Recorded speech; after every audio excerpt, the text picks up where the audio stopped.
Right. Well, welcome everybody. I believe we're now recording and live streaming. Welcome to this month's edition of Buen, Vivir, which is the speaker series organized by Scientist Rebellion Turtle Island to help us understand how to live better, not bigger. My name is Greg Spooner. I'm with Scientist Rebellion. Every month, we feature an expert speaker featuring topics related to realizing a well-being economy, to examining and refining the concepts of degrowth, and to developing an understanding of what a good life is in a time of global upheaval.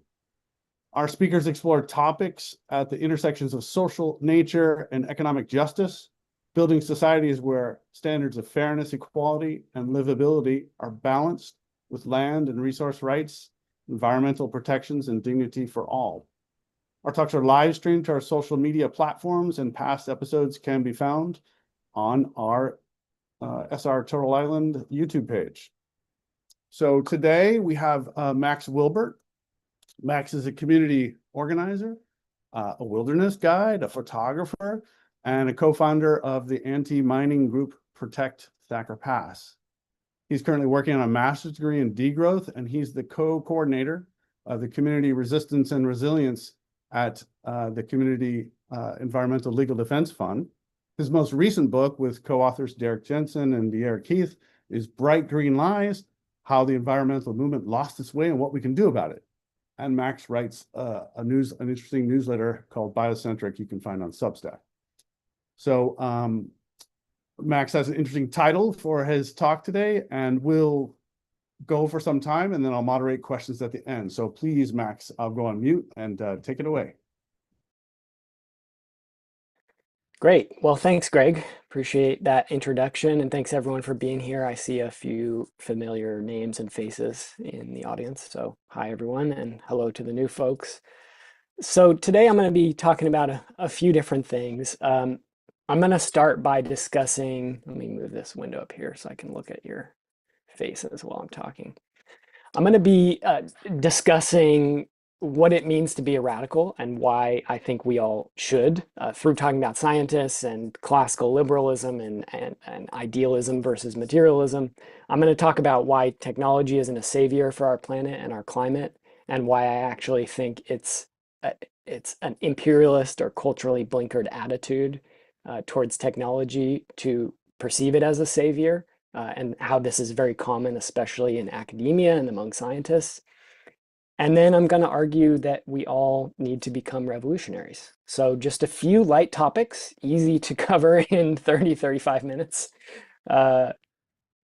So I'm not a scientist, but I've been a science communicator, somebody who's really been focused on bringing scientific literacy into my work for going on 2 decades now. And that's how I ended up back in 2010. I was a student at the time. I ended up as the journalist and expedition photographer for this National Science Foundation funded climate science expedition to the Siberian Arctic.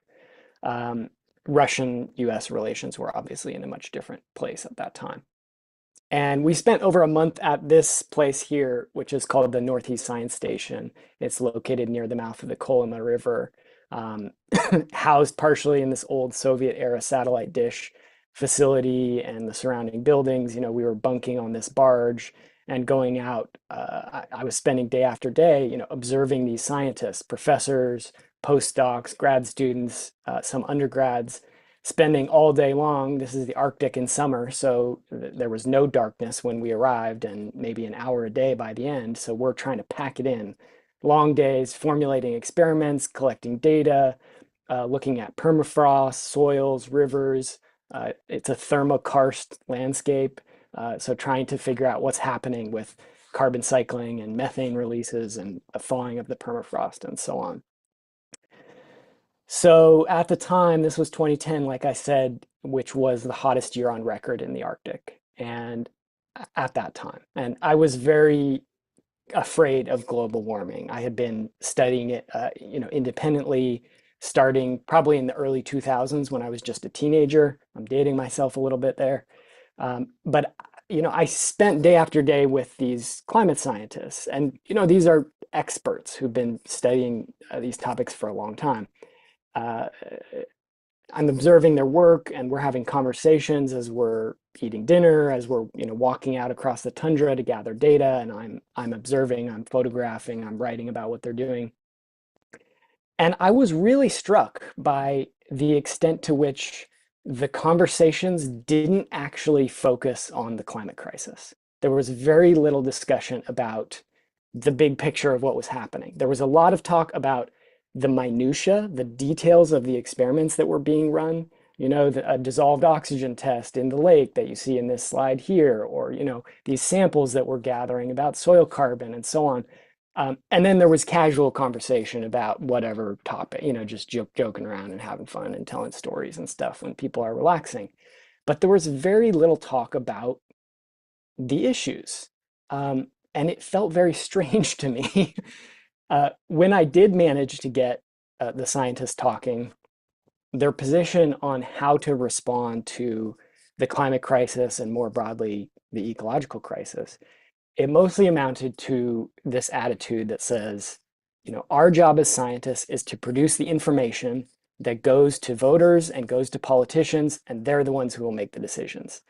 And I was struck by, I'm a young person at the time, but even I knew that this was a naive view of how politics works, of how power works, of how social change works in society.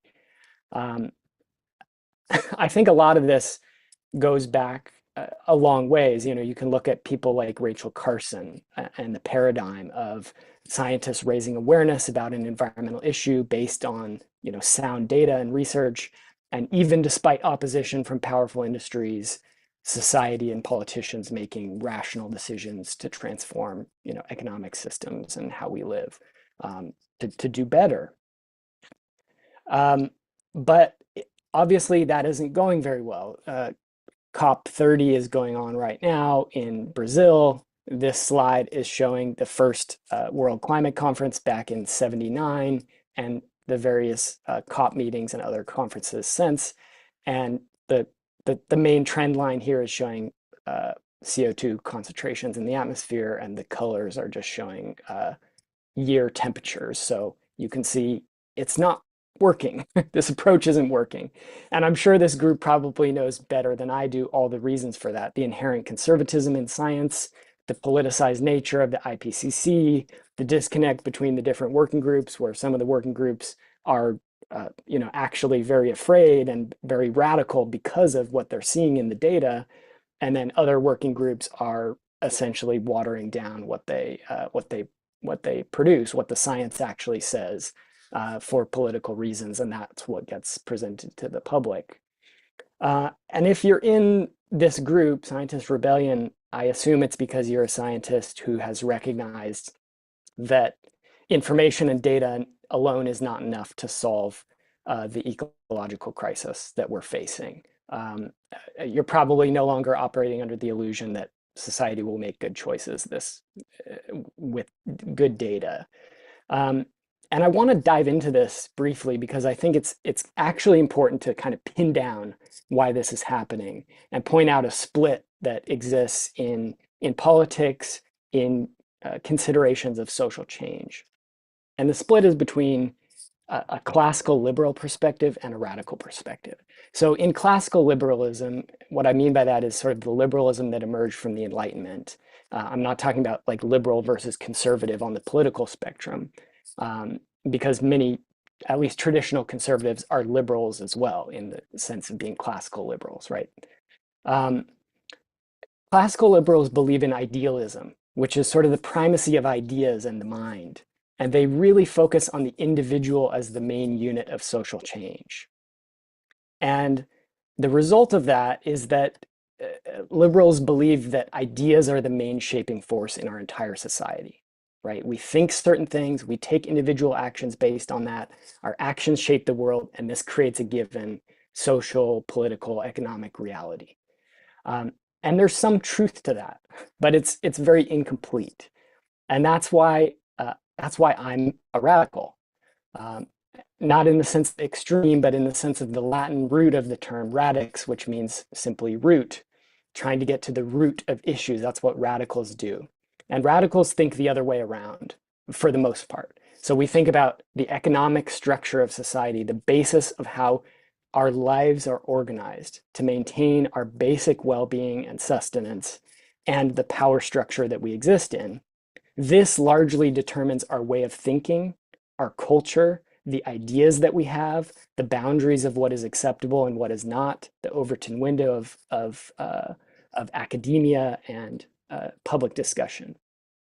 So you could say that radicals are materialists rather than idealists. It's not that we reject the importance of ideas. Of course, ideas matter and are important, right? There's sort of a dialectical interchange between ideas and material reality, and they influence each other and go back and forth. Of course they do. But radicals put material structures of power at the center and ideas as more peripheral. And so this is why radicals, we look at education as just one step in a process of social change, but it's not the decisive step. So for radicals, the basic unit of social change is the class, right? We have to figure out, we have to make common cause with people who we share a political and social situation with, and then make change together as a class.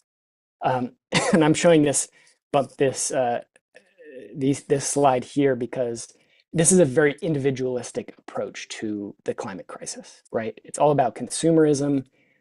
It's all about individual lifestyle changes. And there's nothing in there about challenging entrenched systems of power, challenging the status quo, dismantling established institutions, nothing like that. It's all individual, small scale lifestyle changes, what I often call just tinkering around the edges. So again, for radicals, the basic unit of social change is the class. I don't know if any of you remember this bumper sticker from the George W. Bush era, but it was a good one.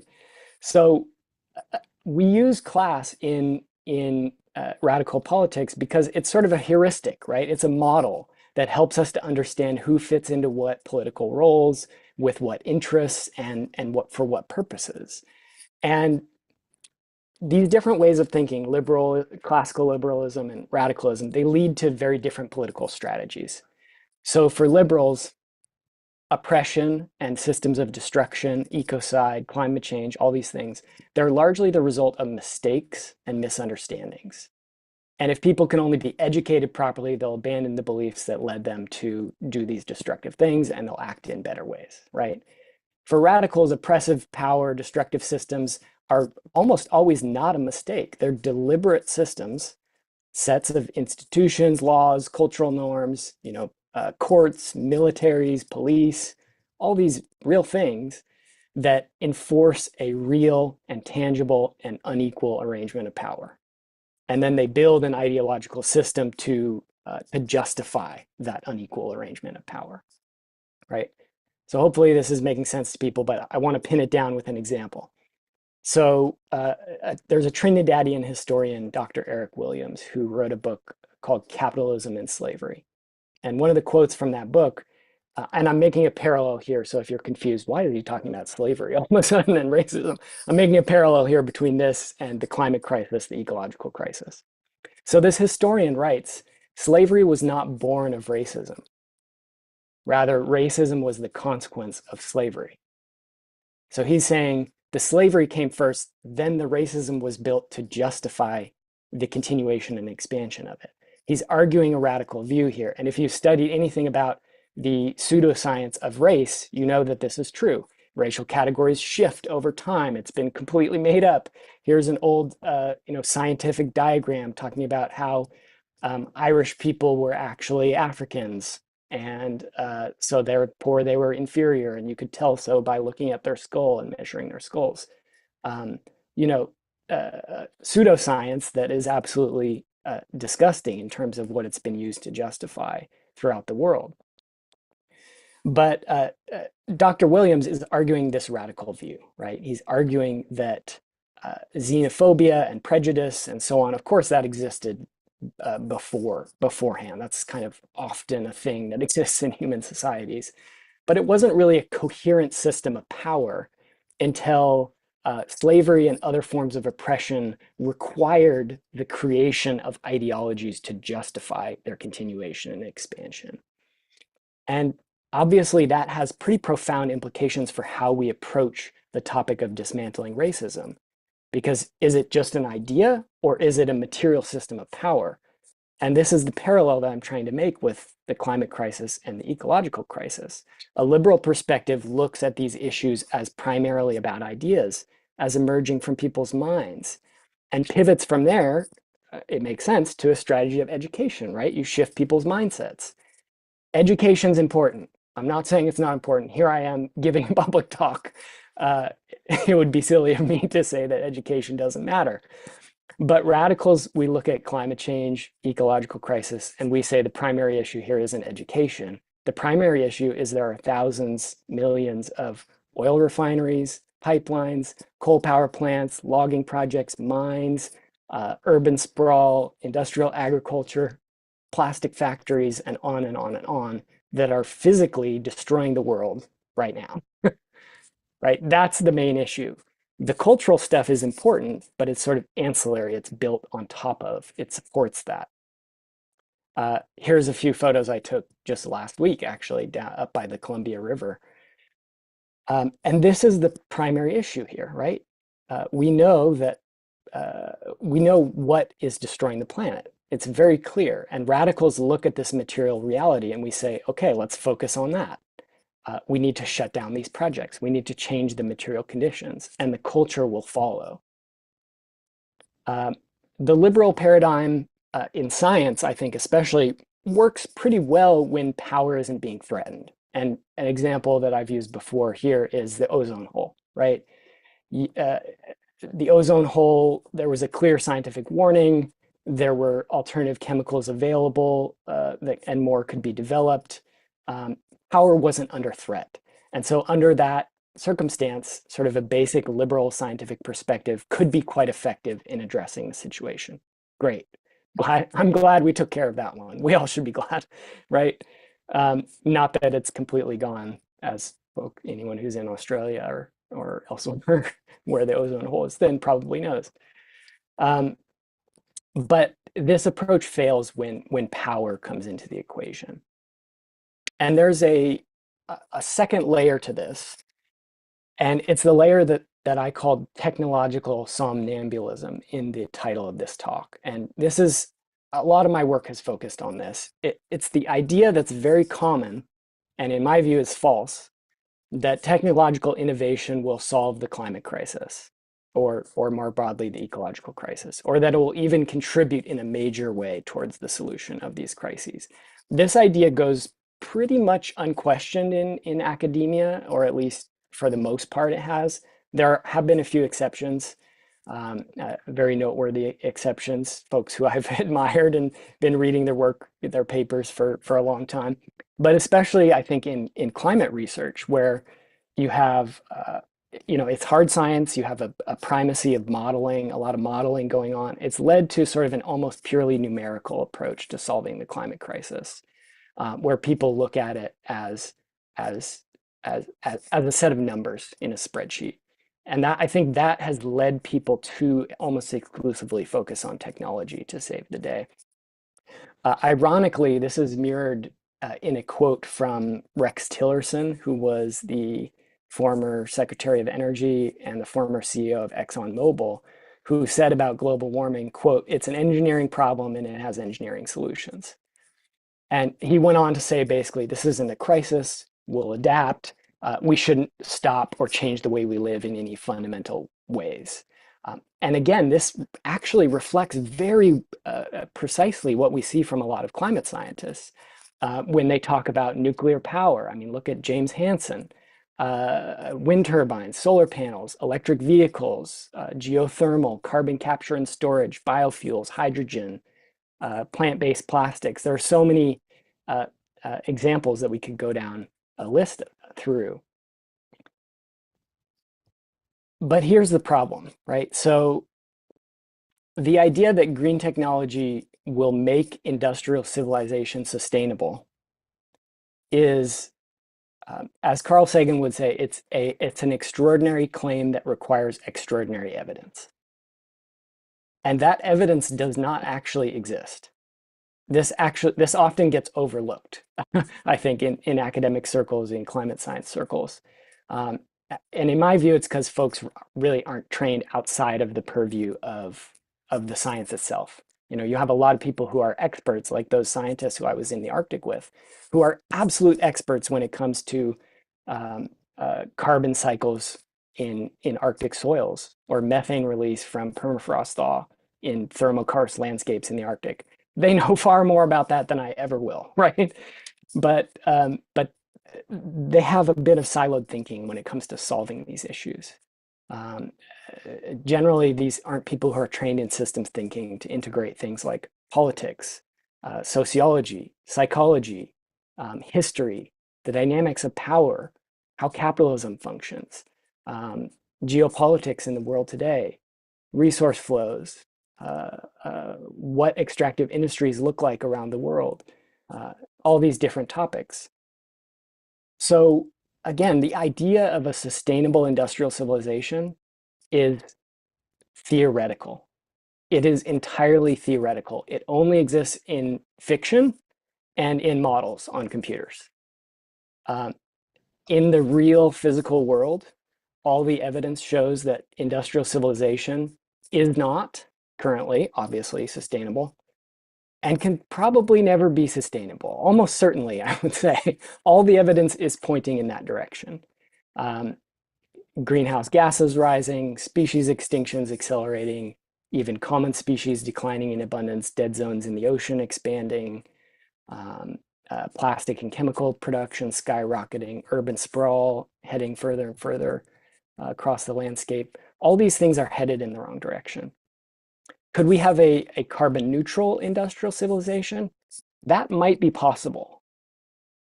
Uh, and I believe that would still destroy the planet very rapidly. Um,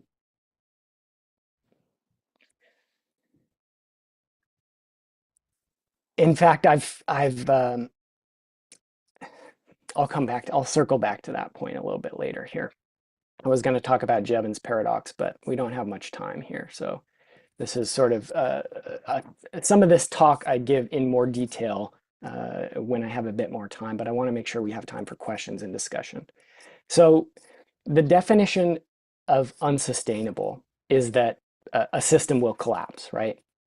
As many civilizations have throughout history. So the collapse of an unsustainable system is by definition a reversion to sustainability.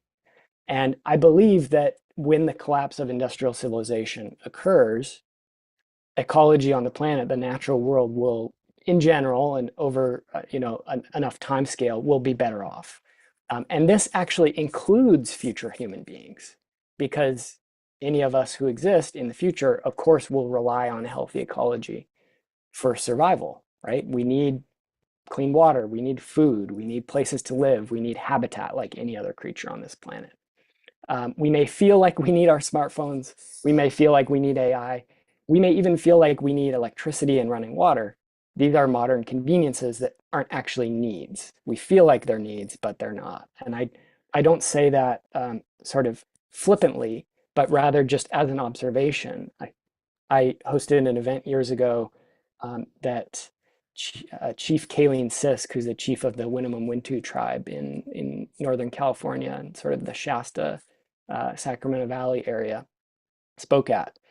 And she talked about how she grew up without electricity and how so many people in this culture don't actually recognize that electricity is a convenience. It's not a necessity. It's become something that we rely upon in many different ways that are real. Um, Supply chains, medicines, food production, transportation, communications like we're doing right now, and so on. But this is actually a blip in human history, right? This isn't normal. And I think it's likely that this won't last. So as I mentioned in the intro, I'm currently finishing up a master's degree in degrowth. And I've been struck that even inside this program, which is sort of all about challenging the hegemony of growth and capitalism, um, there's even in this circles, especially among the professors and especially among folks from the global north, there's often a pretty uncritical acceptance of the need for technological innovation, excuse me, as one of the main methods for addressing the crisis that we're facing. I wrote a piece recently about the degrowth movement's imaginary of technology, where I discussed Jason Hickel, who's well known in degrowth circles. He's probably the most prominent proponent of degrowth around the world right now. And he actually does some really great research, which I admire quite a bit and have cited extensively about things like unequal exchange in the world economy and sort of quantifying systems of neocolonialism in the global economic system. Worth checking out if you haven't looked into it. And yet I have a pretty significant difference with him on the issue of technology. This is a piece he wrote in 2023 that critiqued green growth, the idea of green growth, which I agree with that critique that he makes. But he also argued for further technological development. He was writing about renewable energy, about induction stoves, heat pumps, electric trains. And this is what I was referring to, this type of mindset is what I was referring to as the failure of the scientific imagination in the title of this talk. Because in my view, this focus is culturally blinkered. It's sort of an unintentionally imperialist mindset, and it's a failure of the imagination. Again, to go back to the data that we don't have any examples of sustainable industrial civilization. Like I said, it's a theoretical idea. The only sustainable societies which have been documented, societies which have lived in place for hundreds or thousands of years without materially destroying their local ecology, have not used electric trains and heat pumps, to say the least, right? That has not been a characteristic of their societies. This is a fantasy, in my view. It's based on this idea that people really want to be true, that we can have an industrial modernity, that we can have smartphones and the internet and rapid transportation across continents and still have a sustainable society. I think that's a complete fantasy. The evidence doesn't actually back that up. The only place that idea exists, once again, is in models and in papers. It's not real. I'm trying to go fast here, so apologies, but I recently interviewed my friend Ashish, who's from Nepal, and he was studying for a PhD in climate adaptation at a university in the Netherlands. And he dropped out because there was so much technological focus. And he and I were speaking about how there's a disconnect in these European academics arguing for climate adaptation focused on technology for a couple different reasons. First, these technologies require huge amounts of mining, extraction, and all of that is based on unequal exchange, which is basically theft. It's organized theft in the global economy. Look at theft and ecocide. So look at nickel mining in Indonesia, coltan mining in the Democratic Republic of the Congo, copper mining in Chile, lithium extraction in Argentina, balsa wood extraction for wind turbine blades in Ecuador. Look at even internal peripheries of empire. Look of the global north. Look at iron ore and rare earth extraction on Sami territories in northern Sweden. Look at uranium extraction on traditional indigenous lands in the Four Corners region in North America. Look at lithium mining proposed in Serbia. All of these global supply chains for the raw materials of industrial technologies and so-called green technologies are incredibly destructive and unsustainable. Some people have called this carbon tunnel vision, right? You choose carbon, you focus on it exclusively, and you ignore all these other ecological issues. What's not shown on this slide is imperialism, violence, war, destruction of indigenous peoples' territories, sacred sites, and so on. She's put it this way. He said, once you overlook fundamental material realities of extraction, it's easy to become blind to the power imbalances and colonialist injustices that prop up extractivism and techno-solutionism. So this is the question in a nutshell, right?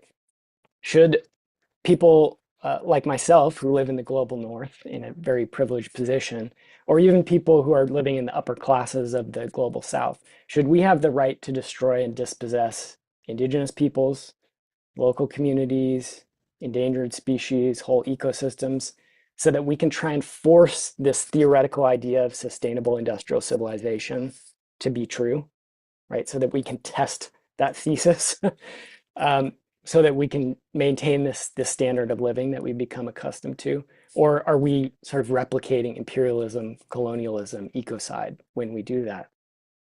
And the second reason Ashish came to question the technological solution approach is because um, he sees, and I agree with him, a sort of naive utopianism in many of these approaches. Excuse me.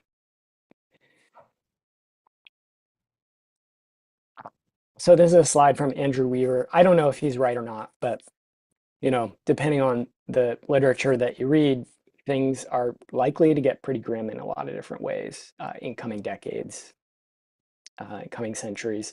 You know, there have been papers talking about over 1 billion climate refugees from sea level rise alone by 2100, right? And you look at the amount of uh, political chaos that was caused by, for example, the Syrian civil war, and the few million refugees that were forced to flee that conflict. Uh, so Ashish is arguing that much of the research, like Jason Hickel's, assumes that our civilization, this is how he puts it, it assumes that our civilization will be able to maintain industrial production despite the social ecological polycrisis that we face. So he's referring to this idea that came from a Jason Hickel paper, that every household in the world should have an induction stove, a laptop, smartphones, refrigerators, sort of an eco-efficient European lifestyle, a modest, scaled down, degrowth style industrial modernity. And Ashish is arguing that this perspective simply doesn't account for the ecological conditions which are on their way, which are simply going to make it impossible to deliver that type of that type of production around the world. Um, and he also argues that global North countries are unlikely to facilitate that process happening, the degrowth of the wealthy nations and the assisted growth in living standards of poor nations. He argues that, as we're seeing in the United States and in many other places around the world, instead we're likely to see sort of this retrenchment, the rise of authoritarianism, the rise of policies of build a wall and withdraw from the climate talks, and um, instead focus on developing weapons technologies, surveillance technologies, and so on to maintain power in an increasingly chaotic world. So this is why I say that we need a new scientific imagination, because I think we're stuck in these old ways of thinking. It's not just scientists, it's a lot of activists as well. And I think this is really difficult, in part because, if science can be said to have a God, it would be progress, right? It would be sort of this idea that our intellects will figure a way out of this through innovation and creativity and coming up with something new. Um, I don't know that that's true in this case. Or at least I think that what we need is a synthesis of old ways, perhaps with what is new, with what we can learn now. My friend Terry, I was talking to him about this presentation, and he said something about science. He said there's a cynicism in more studies. He was talking about, how much more information do we really need at this point? How much information do we really need? And I'll draw your attention to this slide. Again, this is, again, from Russia. This picture in the bottom right here, this is ice wedges along the Kolyma River that have been frozen for 10,000 years since the last ice age. And when we went there, it was probably about 80 degrees Fahrenheit and uh, melting incredibly quickly. And there were literally mammoth tusks and the bones of extinct bison and horses melting out of the hillside. Um, if if you're sensing a little bit of frustration for me around around science and around these topics, it's because I am a little bit frustrated. Um, I guess just to give one example, I was involved in fighting a lithium mine project in northern Nevada between 2021 and 2024. And over that time, we set up a protest camp. We worked with local indigenous people. We filed federal lawsuits. We organized rallies, participated in public comments, spoke to the media. We eventually we took direct action to try and halt the mine. We blockaded roads, climbed on top of the heavy equipment, set up camp again in the midst of the active construction site. And we were fined by the federal government. We were sued by the mining company. Some people were arrested. We were slandered by the mainstream media. We were attacked by people who should be our allies, threatened with violence. And I can't say that I don't have frustration about the number of journalists and scientists who have come to me, often with really good intentions. I don't mean to sort of cast aspersions on the individual people, but the number of people who wanted to tell the story or wanted to write papers about the situation. It's actually hundreds of people, hundreds of grad students, of journalists, who rather than participating in the actions, rather than taking risks, rather than risking their jobs, their well-being, risking going to jail, potentially, risking being hurt, risking violence, um, simply ended up writing papers and writing stories. And I get it. I've made plenty of decisions in my life that at a certain time I can't take a risk, right? I can't stick my neck out for whatever reason. But there will always be wonderful reasons to not resist.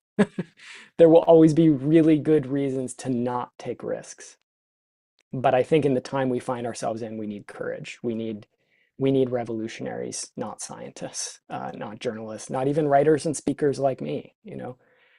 It's not because the work in those arenas doesn't matter. I think it's because in this moment, in this crisis time that we live in, the old way of doing things is increasingly irrelevant.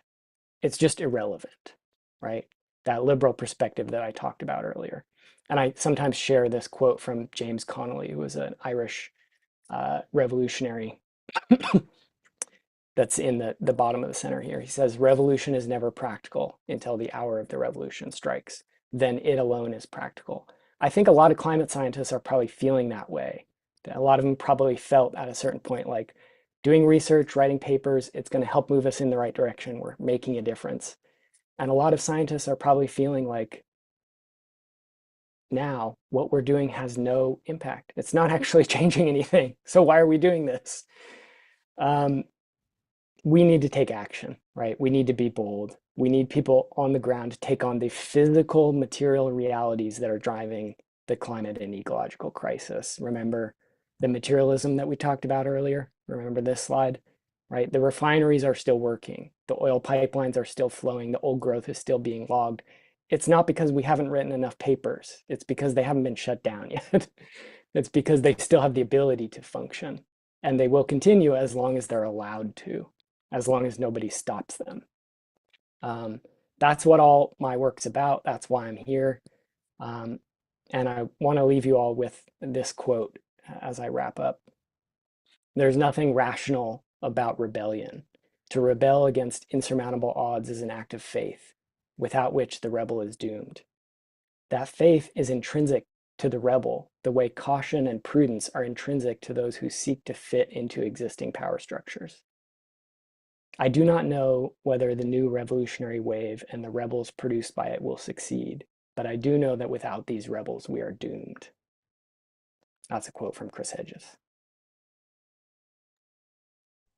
So that's it. I'd love to open it for questions and discussion. Greg, I don't know how you guys do this part, but Yeah. I'll leave it to you.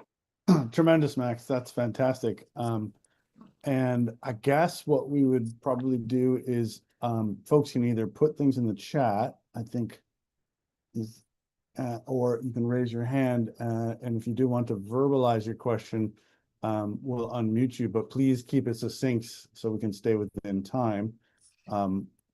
I will start off with a question while I look at the chats here. And that is that, in the idea of returning to sustainability and a non-sustainable industrial society, there's a lot of dead people between those two things. And I think that might be part of the crisis of imagination, is the sort of horror of thinking about what it means, to go from an unsustainable industrial civilization to something that's more sustainable. And for me, it's horrific. And so what would you say to someone who says, I can't imagine a world in which, we allow civilization as it currently exists to collapse and all the suffering and harm that happens in between? And I'll mute myself while you answer, and I'll look at the questions. Thanks. Yeah, that's really cutting to the heart of this issue in so many ways. Most of us are dependent upon these systems that are destroying the planet. I mean, my food comes from the grocery store and it's brought there on fossil fuel powered trucks. And a lot of it is grown with fossil fuel fertilizers and the Haber-Bosch process. I think it's something like half the nitrogen in the average human body is directly from natural gas. Like that nitrogen was broken out of natural gas molecules and then put into fertilizer that went on the plants, that then you ate, or animals ate and you ate them. So yeah, we're eating fossil fuels. And that's not even to mention things like industrial medicine and so on. We are dependent upon this system that's killing the planet, and there's no easy way out of that. I think there are some bright spots. One is declining birth rates around the world. I mean, you want to talk about population declining over time without um, without without any coercive measures and without violence. Look at a society like Japan, where birth rates simply go below replacement, and over time the population goes down. It doesn't take that long if the birth rates go relatively low, and they're declining in many countries around the world because I think people can't afford to have kids. They're scared to have kids because of the crisis we live in, and many different reasons. And there are ways that this can be encouraged in very humane ways. Educating women and girls in places where they don't have education is the single most effective way to lower birth rates. So I think people who are doing that type of work in communities where birth rates are high is probably some of the most effective work that people are doing, even if they're not talking about climate or the environment, or they have no conception that work is connected to that. It's raising people's well-being, standard of living, in many different ways. Ironically, Iran had a very effective program of reducing their birth rates. In the wake of the Iran-Iraq War, the birth rate was like 7 children per woman on average, per woman. It was basically as high as it can be biologically. And they reduced that in just a few decades, less than a few decades, in a humane way, simply through educational programs, through sort of culturally appropriate family planning, making classes mandatory for couples when they got married on family planning and so on, culturally appropriate birth control and so on. I'm not an expert in that and how it worked, but I know they did it and it worked. The problem is they now reverse that policy. And that may be, again, like the climate crisis in many ways. Technically, it's very straightforward to figure out what needs to be done. Stop burning fossil fuels, stop cutting down the forest, stop destroying ecosystems that store carbon, and the problem is solved, right? Actually making it happen is incredibly difficult. So that's one example of the reality of this. And I think the other reality is that um, we live in a time of extreme violence. I mean, we just saw a significant genocide take place in Gaza, facilitated by the United States government in part, and Germany and other nations, feeding weapons to Israel. And uh, we live in a very violent era. There's something like, even if you want to just talk about air pollution, there's I believe it's 6 million people who die every year because of air pollution. Cornell did a study a number of years ago that said 40% of all deaths are due to soil, air, and water pollution, ultimately. So, there are many different ways to address that question. I don't really think any of them are sufficient because the reality is simply we're headed deeper into a crisis, and it's going to be really hard and it's going to be really difficult. And I just think we need to prioritize human rights, and prioritize, addressing the issues at the root and do the best we can moving forward. And I think, on the path we're on right now, it's sort of likely to be a catastrophic collapse in which a lot of people have a really hard time, and likely a lot of people die in really terrible ways. Um, a lot of my work is about how do we mitigate that? How do we move in a positive direction? Because the longer the crisis continues, even though we're dependent on these systems that are destroying the planet, the longer that continues, the worse the outcomes will be in the end. I think a lot of people like to think that the longer the system goes on, the more time we have to figure out solutions and figure out ways to adapt to the crisis and to mitigate it. But, like I said, I've been studying the climate crisis since the early 2000s. It's been 20 years, and things are far worse than they were back then. So, if civilization had collapsed back then, we'd be in better situation than we would be now, right? I don't have, again, I don't have an easy answer because there isn't one. We're living in a society in which we're headed for the brick wall, and people are just pushing their pedal to the gas.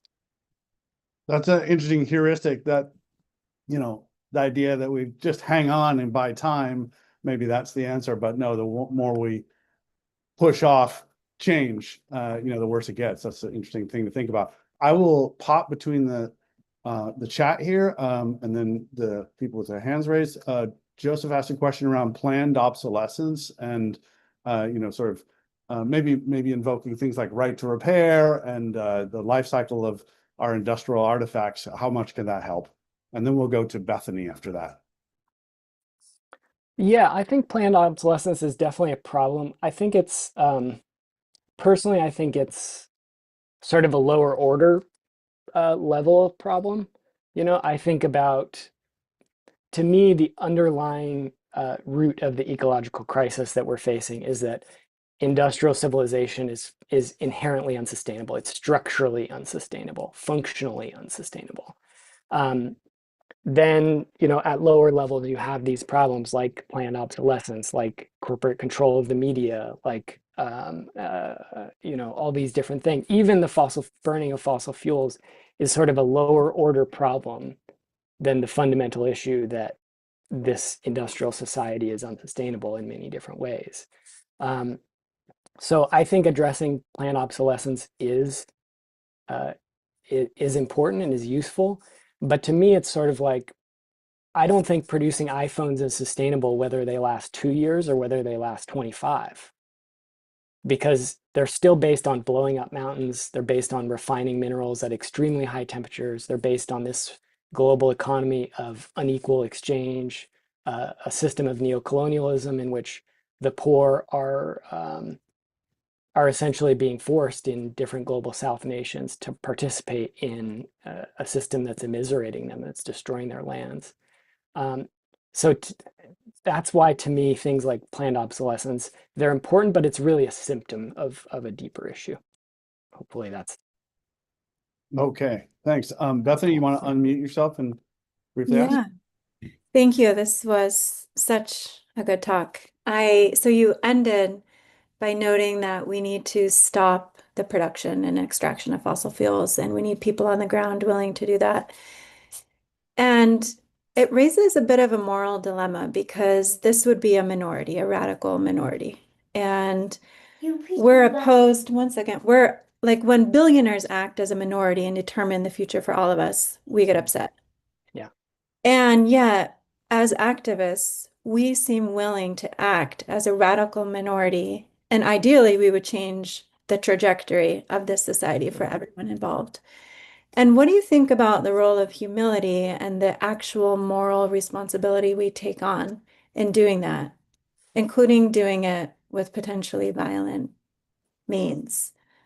Yeah, that's a great question, Bethany. Thank you. I think a few different things. One, I think, is that um, I am I try to actively not be a human supremacist.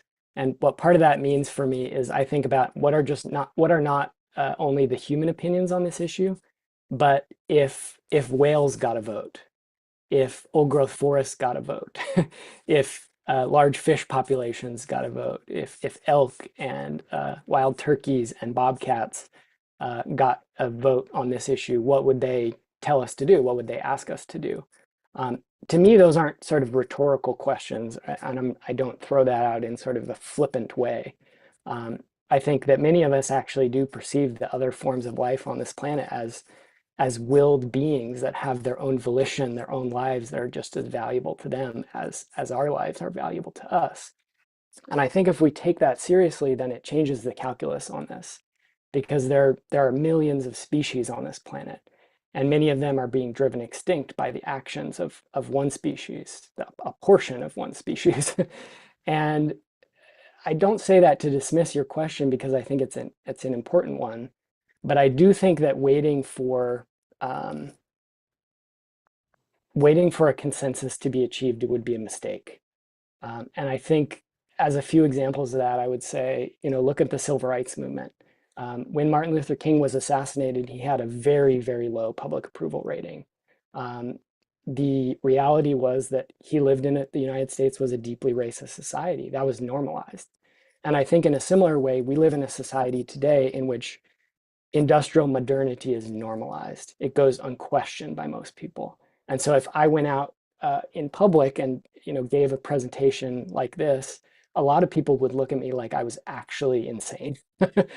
They would actually think that person is insane, like they have a mental health problem. Um, and I can have that conversation in this group because you all are we're sort of on the same page, at least about, even if you disagree with me on different specifics of what I've said, we all agree about the climate crisis, the ecological crisis. That's why you all are here. So we have this shared baseline, that we have a big problem and we need to do something about it. Um, so I think it's important to strive for consensus, to bring people in, to work together, to educate. And I also think that waiting for everyone to be on board would be a mistake. And part of the reason I say that, I see your kid in the background. I have a young kid myself, and that's part of the reason why I think this is because I don't think that Donald Trump and Elon Musk and these different people should have as much say over the future of the world we're going into as those of us um, who are actually studying what's going on, right?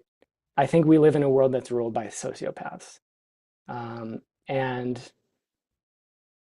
um, yeah, I guess at a certain point, I just feel like those of us who are the adults in the room have to take action, and that is a difficult thing. Like, I have next door neighbors who are Trumpers, and they're really nice people. They, made a blanket and gave it to us for the kid, and, invited us over for dinner and stuff like that. But I don't trust them to make decisions about the future, because I think they're operating in a sort of mental paradigm that is leading us into a crisis. And that crisis is not just affecting me, and it's not just affecting them, it's affecting our children and future generations and other species. And it's another situation where I wish that there was a really clean answer where we could do the right thing, act quickly, and have everyone be on board and do it in a very democratic way.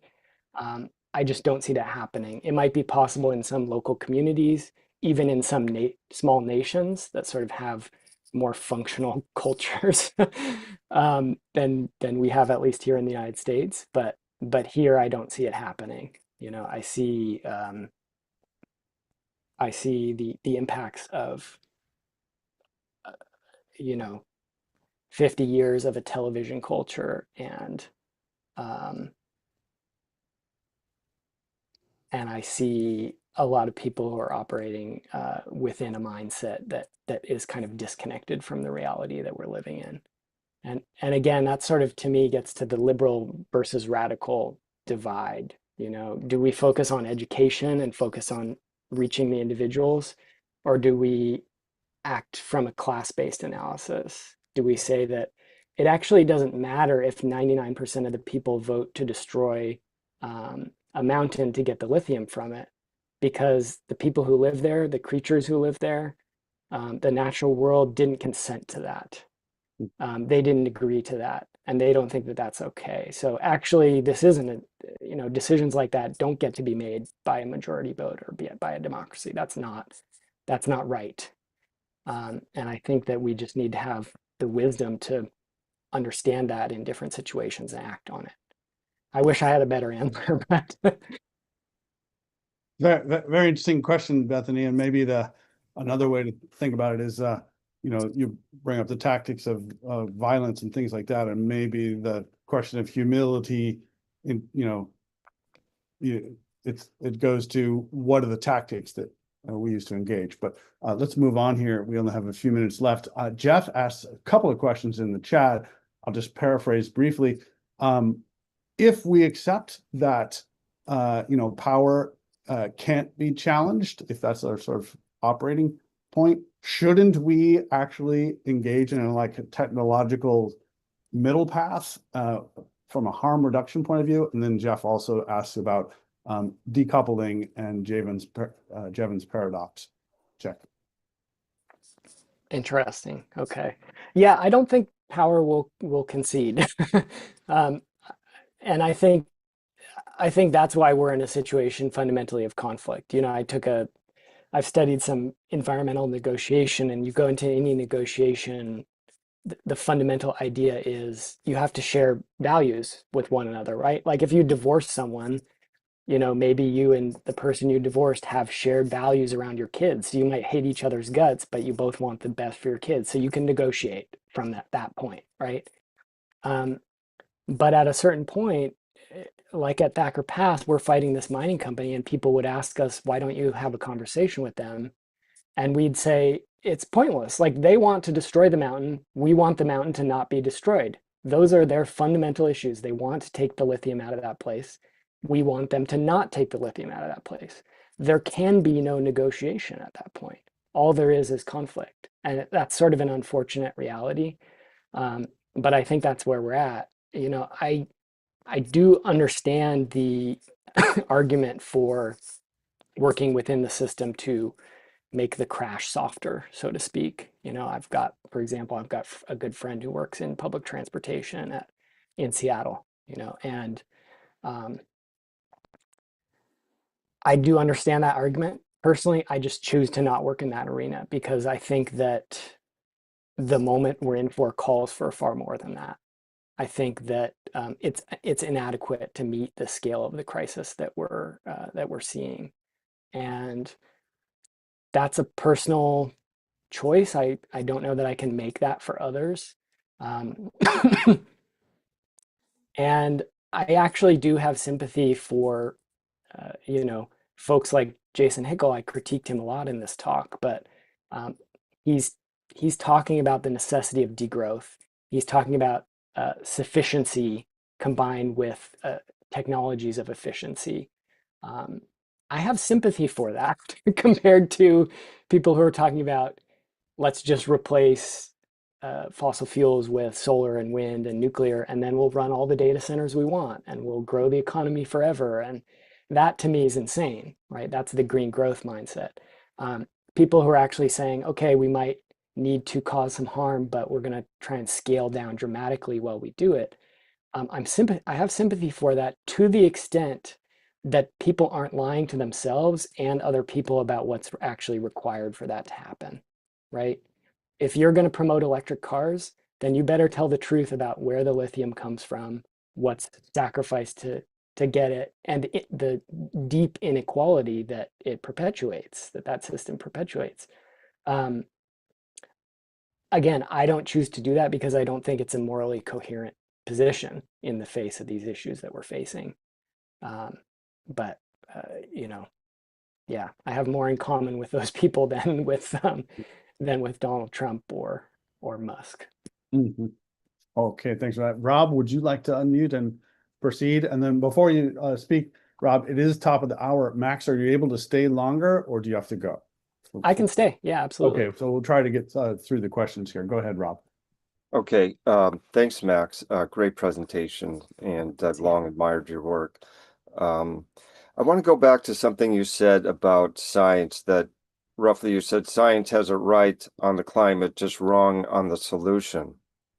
And I would argue that science has it wrong on the climate to begin with, because science has adopted this framework that is purely physical based, that it's all CO2, whereas in early climate science, like in the 1970s, the main organizations put land destruction right up there with CO2 because the climate is produced by living climate. You know, if we didn't have life here, we'd have a climate more like Mars or the moon.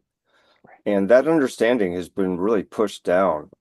And so I'm just wondering if I agree with you about ideas as being kind of flabby and not really having lots of effect, but I really feel like if we could reframe climate as a function of life and water, our battles would all be easier, because it would make less sense to deforest or cut down some woods for solar panels if you understood that cutting down the woods is going to cause the climate there to change, not just because of the carbon, but because you've destroyed the living hydrology. So just wondering what your thoughts are on that. Yeah, well said. I actually agree completely. And if folks aren't aware, there's a bunch of people who've done research in this arena. Milan is one of them, who is, I believe, a meteorologist out of Spain who did a lot of study on the effects of land use change, as they call it, using, it's sort of very bland terminology to describe clear cutting or bulldozing an entire landscape, or, paving an entire wetland or something like that. And about the effects that has on regional and even continental climate. And there's been a lot of work since then that has built on his, but it's still very fringe from what I understand in climate science. It happens around the edges, and there's no funding for it. It doesn't get included in It's major pretty well reports. suppressed. Yeah. And I think there are good reasons for that. I've talked before about how I think in the environmental movement in general, there's sort of an unnatural selection that goes on, where groups that propose solutions which are compatible with industrial capitalism, those groups will receive funding. They'll get favorable news coverage. They will be able to grow and expand, hire staff, and so on. Whereas groups that challenge these systems fundamentally, they're going to wither and struggle on the fringes. And I think there's something very similar. Obviously, many of you are scientists, and like the publish or perish, right? Scientists know that certain types of research will be rewarded monetarily in terms of accolades and jobs and tenure and so on, and other types of research will not. And I think in climate research, we're likely seeing that type of thing playing out in regards to what you just said, Rob, because as long as global warming is just an engineering problem, is just a problem of CO2 and methane and a few other greenhouse gases, then it can be solved using industrial technologies. It can be solved in profitable ways. Whereas if global warming is a problem of CO2 and methane and the other greenhouse gases, but is also a problem of the physical destruction of the land, there's no money to be made in protecting the land, right? And I realize I'm painting in broad brushstrokes here, but I think there's something to this likely going on. I think that type of research is just not getting the attention that it deserves. And, we've all seen this. Like, I live in the Pacific Northwest, and it's a rainforest. It's a temperate rainforest here. And when they clear cut it, it turns into a desiccated, dried out wasteland. And then you talk about doing that across large swaths of the landscape, hundreds of thousands, millions of acres over decades. That's going to change, transpiration. That's going to change rainfall patterns. That's going to change runoff in rivers. It's going to change soil characteristics, all these things. Um, uh, Going back to the Gaia hypothesis and before, scientists and before them, indigenous people have observed that it's not so much that we live on a planet that has life on it. It's that we live on a living planet, that the life itself is an unfolding process, the whole thing, not something just separated into these little separate elements. And I think that's the difference between, a scientific worldview that says that we can clear cut and we can build new highways and shopping malls. As long as we get the CO2 out of the atmosphere, we'll be fine.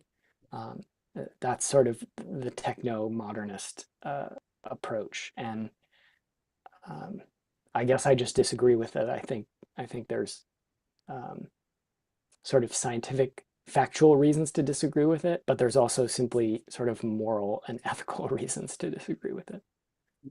Do you think that could be a cause for environmentalism to challenge the narrative? Because I don't see environmentalists doing that right now. They're not challenging the carbon narrative. And it's leading to a lot of terrible forest policy, like, the climate's changing, so we have to cut the forest or else they'll burn. Well, if you understand that the climate is produced by forests, that logic dies. But yeah, um, I agree, and I am doing what I can to fight that narrative myself. I'm getting involved in fighting a logging project here that's being proposed as a restoration project. This is in the Siuslaw National Forest, which literally has the highest carbon sequestration per acre of any forest on the planet. And never used to burn historically. There have been a couple of small fires in the global warming era. But it's ridiculous to say that logging in this forest is restoration. It's not an industrial plantation forest where maybe a little bit of very minimal selective thinning could help the forest recover towards more natural old growth characteristics. It's a naturally regrown forest with trees that are 80 to 100 years old plus and a lot of diversity. And they just want to cut it, and they're just using the excuse of saying it's restoration and forest health and reducing fire danger and so on. So it's BS. But, again, I go back to the liberal versus radical thing. I don't think that changing that idea will be enough to address the whole crisis. I think we actually need to physically stop what's happening. And so, I'm going to educate about that. I'm going to, in fighting this logging project, raise awareness of it and certainly use those talking points. I think it's important that we all do. But I think sort of more central or higher level order of looking at the problem is how do we stop the physical destruction that's going on? Yeah. But thank you. Thank you. Yeah, Rob. thank you. Appreciate that. Thanks, It's good to Rob. see you. Let's move on to Tony here. Tony, would you unmute yourself and ask your question briefly? Yeah, thanks, Max, for an incredibly sobering presentation, to say the least. Last week, I saw a movie by a journalist, and the title essentially was "The Greatest Threat to Mother Earth is the U.S. Military." And I think everyone here probably understands where that's coming from. And after that, 2 hours of an onslaught of what the U.S. military is doing to resources, water, mining, all of that, I said, we're screwed. And I sort of have the same feeling at the moment. And so I'm thinking, do we need to be part of a movement to go back to the land as we did in the 60s and 70s, the way the Mayans abandoned their urban areas for the jungles? the enormity of what we're facing. Yeah. It's I guess I don't really have a question. I mean, do we take it seriously? Yeah, move back to the land. I mean, I garden. I share what I can with my neighbors and friends, and we keep doing what we do. Thank you. Yeah. Yeah. Thanks, Tony. I appreciate that. And I guess one thing that I'd throw out there is that historically, when civilizations have collapsed, people have moved back towards hunting, gathering, horticulture, small scale ways of living, because those are reliable, right? Like those are the reliable ways to feed yourself. And they're time tested. People have been doing that for hundreds of thousands of years. And I think that's likely our future, whether or not we want it, for that reason, simply because that's going to be the reliable way. People in the global north got a taste of that during COVID, when there was a little bit of delays to supply chains and you couldn't get certain things, and it was difficult for grocery stores to get food in a few cases. Like, if you're living in Pakistan right now, you're a lot close to that line than we are, here in the United States. My friends who are in the Philippines, like, who just got hit by what, 6 super typhoons in a row or something like that. Um, they're living in a situation where mutual aid and these sort of resilient ways of providing for oneself and one's community are necessities. It's not a choice even. It's just, that's what life is. And they're doing things like seed saving and and learning, relearning in some cases their old herbal medicine traditions and so on, because they know they can't rely on, the Philippines has been a colony of the West for 500 years. Like, they haven't been, by and large, beneficiaries of these systems. They've been victims of these systems, and communicate about that to others and spread that in my family and my network. I don't see that as enough to change the world. I see that more as like a personally adaptive response to the unstable future that we're seeing. But I think we need to combine that with resisting these systems. You mentioned the U.S. military.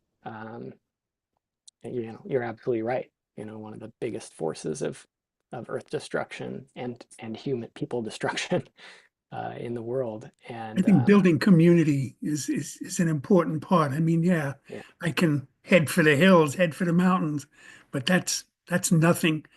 But building community and continuing to struggle in so many different ways. I was arrested twice for shutting down storage at the bottom of Seneca Lake in New York, the Finger mm, Lakes, mm, gas storage from a Texas corporation. Um, I'm on Gayacono or Cayuga lands here in mm, the Finger Lakes, and we do what we can to support indigenous peoples. Making the connection, building community in a way that, we're all going to die.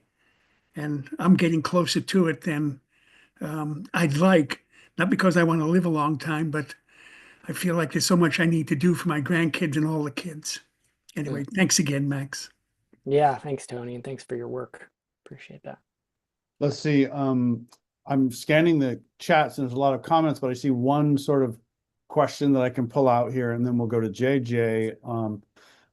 Kim has a rumination about examining our beliefs and the role of sort of collective intelligence. And I think it's sort of a question that goes to the failure of imagination, and how much does collectivism and how much could a stronger connection to nature unlock our imagination, is how I would paraphrase that question. Check to you, Max. Okay. I'm not sure that I fully understand the question. Who did you say the question is from? I can look at It's from Kim Chappelle. Oh, hi, Kim, by the way. Hi. It was more of a comment, just, you mentioned something about changing the way we think. Mhm. And that when we remember our connection with Earth or as Earth Mm, seems to shift something. So going from that, which can be individual, to collective action, is just something I'm drawn to. So there wasn't really mm, a question I just had to get it Yeah. out. Yeah. Thanks for that. No, I appreciate it. And I think there's a lot to that for sure. I think that, a lot of this conversation has been about science, and that emerges from the Enlightenment, emerges from um, this push towards rationality. And there's a lot of good in that. There's a lot of wonderful things in that. Um, getting away from um, the Inquisition and the witch burnings and things that were happening in those times. But I think we're also in danger. Science as it is most valuable when it's very self-critical, when it has the ability to look at itself and to not become arrogant about its power and its sort of universal knowledge and applicability. And so, yeah, I think you're very right that that sinking into community and place is a really important foundation of all this. And again, that's sort of what I was talking about earlier. When I responded to the first question, I'm not sure if that person left, but I think that when we're talking about responding to these crises, we actually do have the ability to connect with and understand what the natural world would think or is thinking about these issues. And in our Western rational scientific minds, that can sound crazy. But if you look across the scope of human history, most cultures have had cultures in which they talked about direct connection with the natural world, with non-human life, with mountains, with rivers. And some people might say that's projection and that's simply religious waffle or something like that. I'm not so sure. People would have said the same thing, about heliocentrism when it was first proposed. A lot of people would have said said the same thing about evolution when that theory was proposed. They were like, "That's self-evidently crap." And at the frontiers of science, there's a lot that we don't know. And I think that we get too hubristic in those ways that are on peril. And I would say, just to add to that too, I mean, just in the scientific community, I'm not a scientist, but I work with scientists and I've just been observing a lot. And, it's the whole industry, the whole way this has evolved, from even like PhD defenses, like we live to defend. So it's the disruption in the thinking is like kind of exciting, I think, and can be fun in some ways. Thanks, Kim. Good to see you. I think we have just two questions left. Or JJ, did you already go? Sorry if I got confused. Did you ask your question, Oh, JJ? yeah, I do have questions. Okay. And then yeah. answer. I wanted to address just right away the idea that we might be projecting our humanness on speaking for the trees or the environment. I don't like that idea because I don't think any of us ever question the indigenous sense of all nature having power and having the ability to exist and to being so important and central to life itself. So I feel like I'm heartened by the emergence of indigeneity and how we seem to be giving that more space and more power. And that seems to me to be one of the answers, is to continue to educate more on that perspective. But what I really wanted to ask Max was a couple things. So when you mentioned the ozone situation and you said that that they were able to take care of that pretty quickly, what I remember is that they pretty quickly passed a law about fluorocarbons, and it was kind of like they it was like very quick and very efficient. But we lived in a different regulatory environment, and I mean, we're now, as you said, being run by psychopaths, and that means that we're being run by nihilists, right? These are people who have no concern over the future of this earth for whatever reason. It's just about now and it's just about money, it seems like. So, as you said, to try and to try and stop what's happening now, should we be disrupting? Is disruption absolutely the essential, is that an essential part of what we need to be doing? And do we forego some of our thoughts about, I don't know if humility is even the question, but certainly violence, because it's not that a disruption might start out violently, but it might get violent because the opposition will make it so. So the question of disruption seems really important, and also regulatory environment. It seems like we have to always be pushing towards more regulation, because those regulations, like SEPA is about to be disrupted. Those are the things that hold this whole thing together. The laws constantly get made around those regulations that we've instilled. So disruption, regulation, what would you say about that? And what kind of disruption? Yeah, great question, JJ. Thank you. First, I appreciate that the regulatory regime is being dismantled and that is a crisis. Major changes to the Clean Water Act, for example, just got announced, I think yesterday or the day before, that are very significant in terms of the impacts that'll have on waters and wetlands and rivers across the United States. That's a big problem. At the same time, I personally have looked at the regulatory state as very inadequate to meet the scale of the crises that we're facing. I think a lot of the purpose of the regulatory state has been to sort of stabilize capitalism.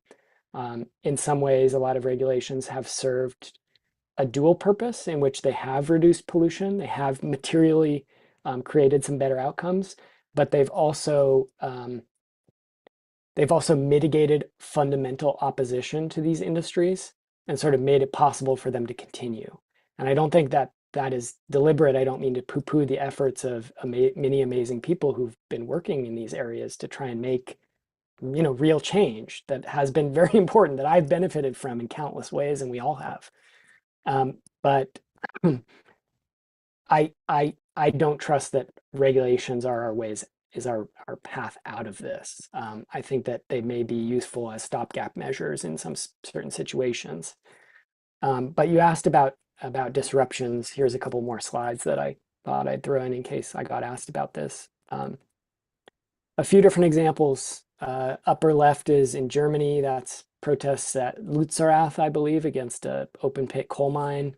Lower left is in Unistoten territory, which is a clan of the Wet'suwet'en First Nation in what's now British Columbia, who were protesting pipelines. The Trudeau government rammed those through.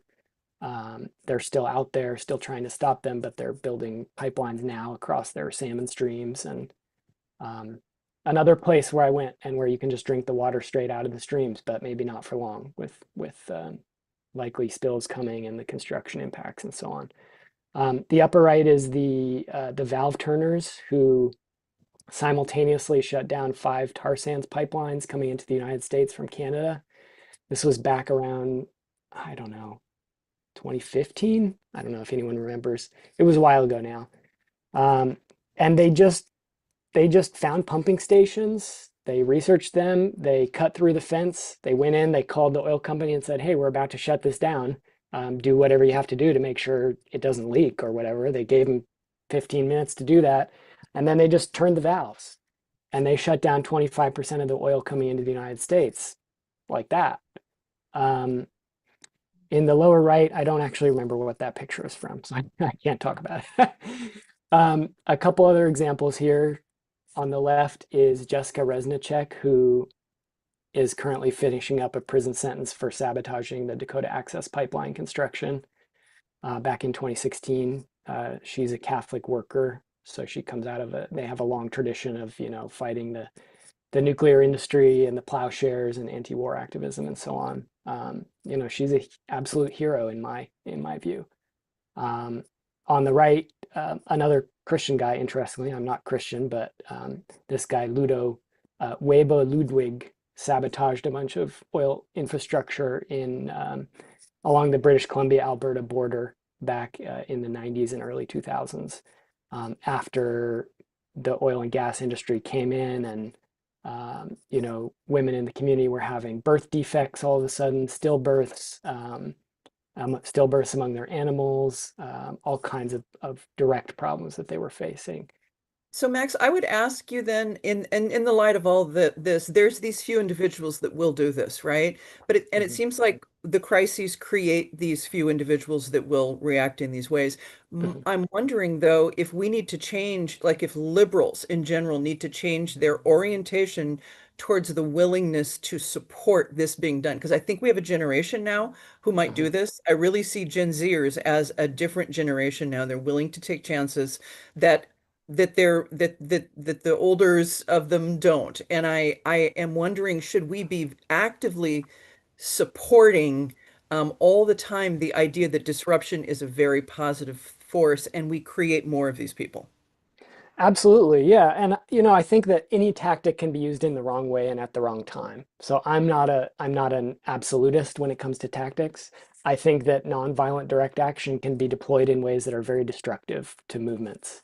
And I think that the same can be said of protesting. Sometimes like protesting or petitioning or working within the system can actually be a very problematic approach, even though it's often not very objectionable to many people.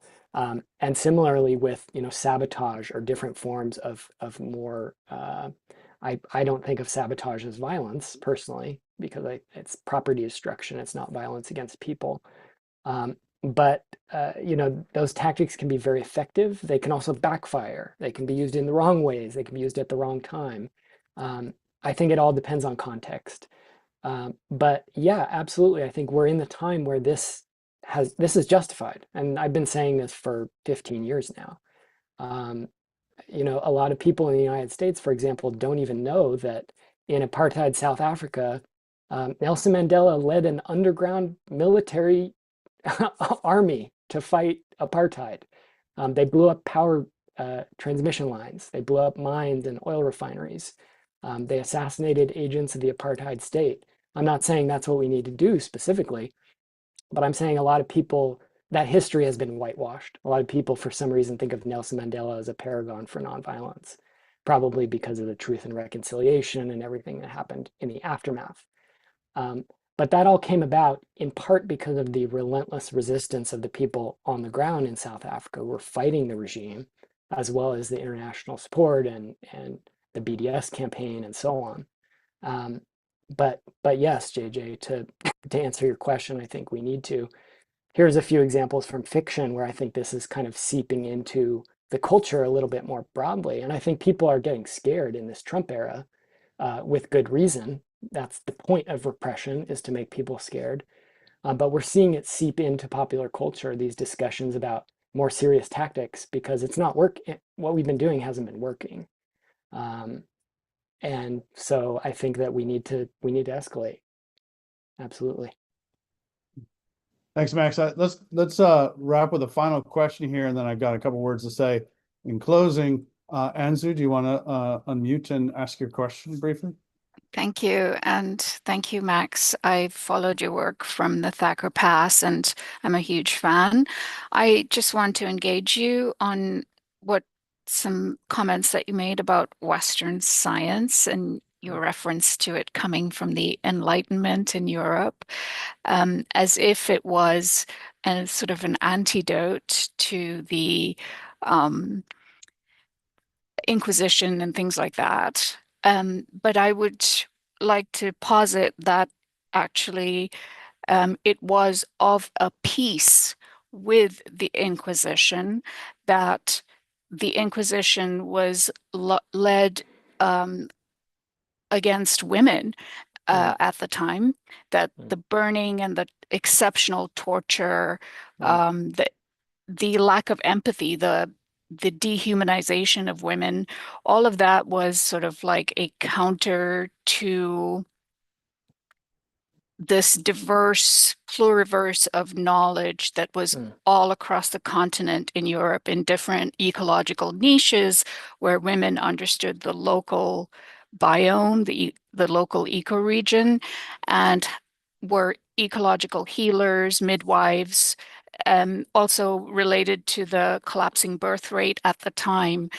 that there's plenty of evidence about that time that says that really it was a patriarchal grab, and it represented power from the king and the king's appointees, and it was the slow creep of a dominant central command authority over this by diverse regional knowledge. And there was science there.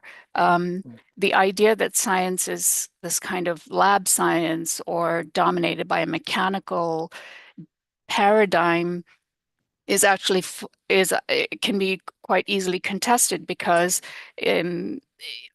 indigenous science is science of living in practice, and that has been delegitimized simply because of sort of Euro-colonialism and its paradigm that there's a central power.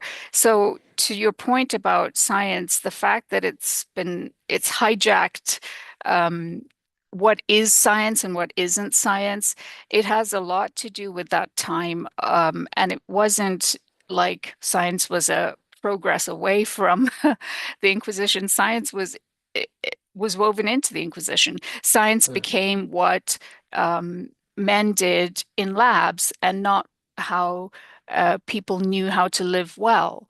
So people throughout this group have referred to indigeneity and indigenous traditions and wisdom. It was also there in Europe. They were colonized first, and then it went out across the world. But that cosmology of a central power moving the universe, this one God and this one king as a representative of that, that's a Western cosmology, and it is countered by cosmologies from all other civilizations, which have an existing pluriverse, that's comfortable with diversity and not a central authority, which we now see in our own lives with billionaires being the pseudo kings and things like that. So I just wanted to mention that, and I wanted to mention that Western science, there's so many issues with it in terms of it itself is full of fictions. All these quote laws, mechanical laws, they're all theoretical ideas. They never quite fit the thing. I mean, we say that the Earth is a sphere. It's just modeled as a sphere. It's an oblate sphere, actually. Nothing is actually perfect in nature. Science is full of fiction. It's pervasive. The idea of gravity, it's never a point to point. There's no such thing as a point attracting a point. It's like a shape, and gravity is always various. So we just use these theoretical ideas because science has become an abstracted discipline. And when it was previously, it was a living practice of living well in the particular place that you were, and science was various throughout the planet. So I just wanted to engage you on that. Yeah, thank you, Ansu, and I appreciate the kind words at the beginning. That's really, I agree completely, and you said it very well. And yeah, when I said that, I was trying to say that's sort of the common view on these things. But yeah, as you said, like Francis Bacon was literally, an agent of the Inquisition at the same time that he was pioneering the scientific method. And yeah, I'm also quite interested in sort of the frontiers of science. Not that I know that much about them, but like some of the discussions recently about, maybe this has been resolved, I don't know, about how measurements of the speed of light are actually kind of varied and people have no idea why and can't figure it out. And, these basic physical laws, as you said, may not be. But yeah, I think more broadly, you're right that traditional ecological knowledge and different ways of perceiving the world in traditional cultures have often been poo-pooed and looked down upon as, superstitious and so on. When, one of the ways I look at it is this. What's the result of your system of knowledge? And the result of our system of knowledge in industrial civilization has been that in 250 years, we have the entire world on the brink of destruction. Extinction and death. You're right. Right. And, I live on Kalapuya land, and they lived here for, depends on who you believe, time immemorial, 7,000 years, 13,000 years, 16, 18. I don't know. They lived here a long time, at least. We know that. And the place was an ecological paradise when settler colonists showed up. It's not to say that indigenous people haven't had impacts on the lands where they live, sometimes very significant, causing extinctions in some cases and so on. But to me, what's different is they adapted, they learned, right?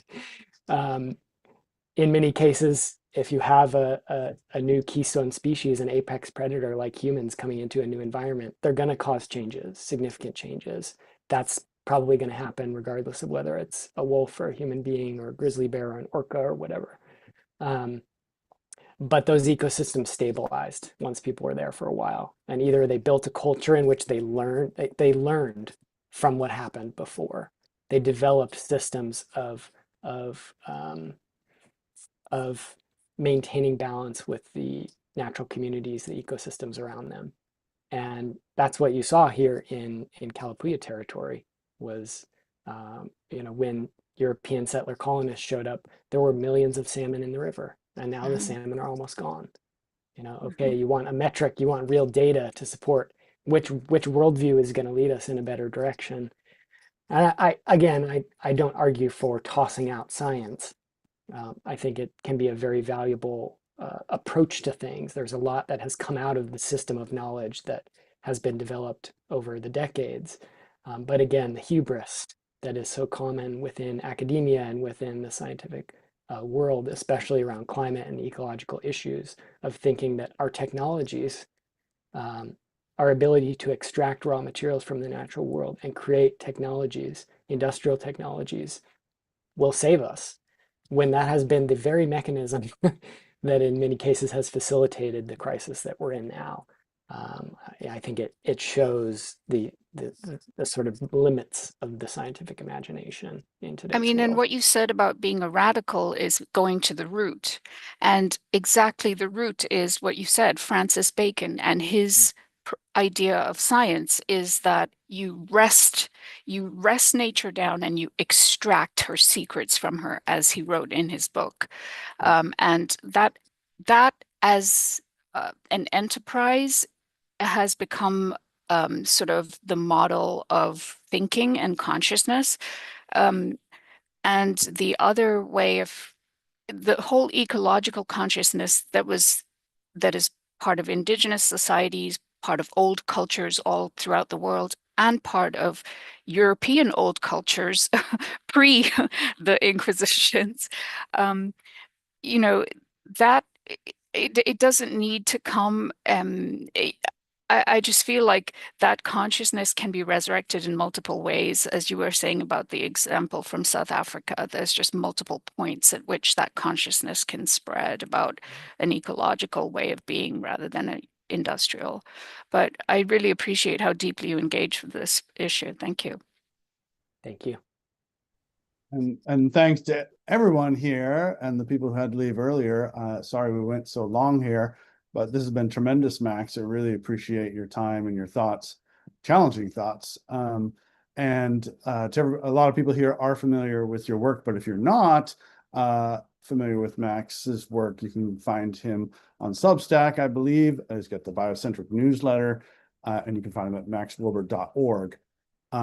That's the end of our talk and the end of our Buen Vivir series for 2025. We will be taking a break in December. There won't be a BV talk next month, but pay attention to Scientist Rebellion Turtle Island channels, and we will have announcements about the 2026 Buen Vivir. So thanks, everybody. Thank you very much, Max, and be well, everyone.